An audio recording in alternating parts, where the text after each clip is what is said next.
High high ভাই, এই লোকটি এত বড় বড় কথা বলার সাহস কই পাইলো? একটা অপ্রকট সত্যি বলে দিয়ে যাচ্ছি, আজ পর্যন্ত কোন মুসলমানকে দেখিনি ঈদের দিনে মসজিদের সামনে মাইক চালিয়ে দিয়ে নাচছে।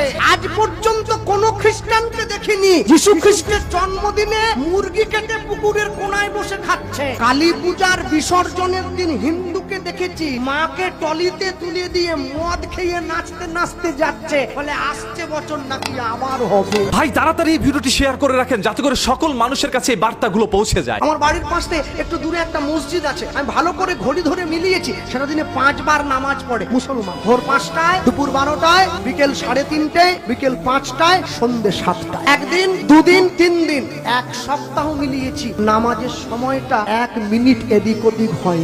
আপনাদের এই পুরো সবঙ্গে যদি বন্যা হয়ে যায় তবু নামাজের সময়টা পরিবর্তন হবে না, ওটা ভোর 5টার নামাজটা 5টাতেই হবে। কিন্তু দুঃখ কি, নরঘাট ব্রিজটা পেরোতে গেলে ডান দিকে একটা মুরগির দোকান আছে, ওই দোকানটার নাম হচ্ছে শ্রীকৃষ্ণ ব্রয়লার সেন্টার। গোটা 110, কাটা 220। আমার কষ্ট হয়, তোমার নাম নিয়ে মানুষ কসাইখানা খুলে ফেলেছে।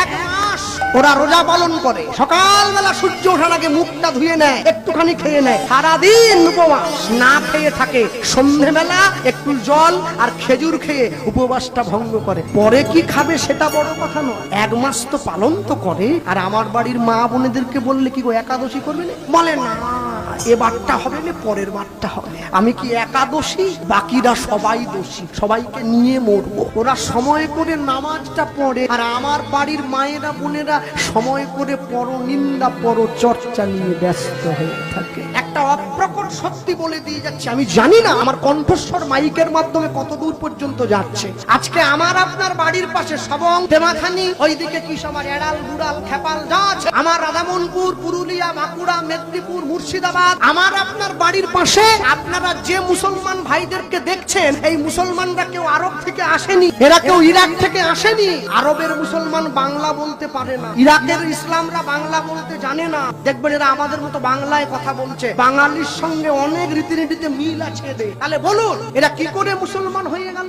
এখনো বলছি সময় আছে, নিজের বাড়ির ছেলে মেয়েগুলোকে বাবাকে বাবা বলে ডাকতে শেখাবেন, ড্যাড নয়। মাকে মা বলতে শেখাবেন, মম নয়। বাড়ির ছেলে মেয়েরা পড়াশুনো করে বাবার কাছে 2 দিন পরে এসে বলে ড্যাড তুমি হ্যাঁ, দাঁড়িয়ে দেবে বাড়ির থেকে। আরে একই তো ব্যাপার, আমরা যাকে লাউ বলি ওরা বলে কদু, আর ওরা যাকে দরবেশ বলে আমরা বলি সাধু। আমরা যাকে বাবা বলি ওরা বলে আব্বা জান, আর আমরা যাকে কীর্তন বলি ওরা বলে আজান। বাস স্ট্যান্ডে দাঁড়িয়ে রয়েছি, এমন সময় দেখছি একজন মা এসেছে, কালো পোশাক পরা, নাক মুখ সব ঢাকা, চোখটা বের করা, হাতে তার ছেলের হাত ধরা, মাথায় টুপি, পাঞ্জাবি পরা, লুঙ্গি পরা ছেলে। দেখে বোঝা যাচ্ছে মুসলিম বাড়ির মা। কিছুটা দূরে আরেকজন হিন্দু বাড়ির মা এসেছে, শাঁখা সিঁদুর পরা, ছেলের হাত ধরা। এমন সময় এক বয়স্ক বাবা এসেছে, বড় দাঁড়িয়ে আছে, পেকে গেছে দাঁড়ি, মাথায় টুপি, পাঞ্জাবি, লুঙ্গি। মা গিয়ে ছেলেটিকে ওই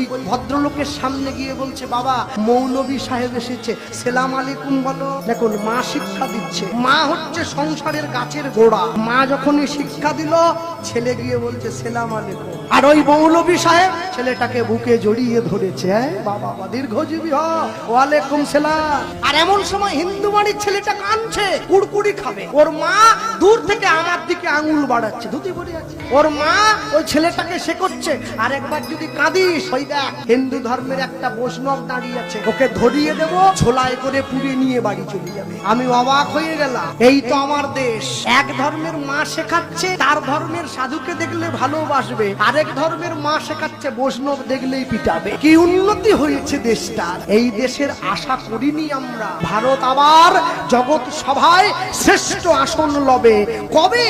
যেদিন মানুষের সঙ্গে মানুষের গান হয়, প্রাণের সঙ্গে প্রাণটা মিশে যাবে। আমাদের বাড়ির থেকে একদম সামনে দুটো 3টে বাড়ির পরেই একটা মুসলমান বাড়ি আছে, ওদের বাড়িতে 2 ছেলে আছে, বড়টার নাম রোহিত, ছোটটার নাম সোহেল। আমি যখন বাড়িতে মাঝে মাঝে পথটা গাই, তা দরজার বাইরে দাঁড়ায়, কিরে কি শুনেছিস? দাদা আরেকবার গাও দেখি। ওরা পড়াশোনা করছে, শিক্ষিত ছেলে। আর কি এইটা শুনবে? বলে হ্যাঁ, ওই গানটা আমাদের বড্ড ভালো লাগে। আমি অবাক হয়ে যাই, ওরা মুসলমান হয়ে হিন্দু ধর্মের ভগবানের ভাষা বুঝে গেল, আমি বাঙালি হয়ে ঘরে দরজা দিয়ে বসে টিভি সিরিয়ালটা চালিয়ে। তাই তো আমার সঙ্গে ওদের তফাৎ। ভগবানের প্রসাদ পেতে বসেছে, সেইখানে পর্যন্ত পরের আলোচনা করছি। এ প্রসাদ মানে শুধু পেট ভরানো, আর কিছু না। আসলে হিন্দু ভাইটি যে কথাগুলো বলেছে না, কথাগুলো আসলে আমাদের সবাই হৃদয়কে ছুঁয়ে দিয়েছে, যার কারণে এই ভিডিওটি আপনার আমার সবারই কিন্তু ভালো লেগেছে। যদি অবশ্যই এই ভিডিওটি আপনার ভালো লেগে থাকে তাহলে শেয়ার করতে ভুলবেন না, যাতে করে আরো অসংখ্য মানুষ জানতে পারে আমাদের ইসলাম ধর্ম শান্তি এবং স্বচ্ছ সুন্দর ধর্ম। এবং আমাদের এই ধর্ম থেকে, আমাদের এই রীতিনীতি থেকে মানুষ অনেক কিছু শিক্ষা গ্রহণ করে। এত সুন্দর একটি ধর্মতে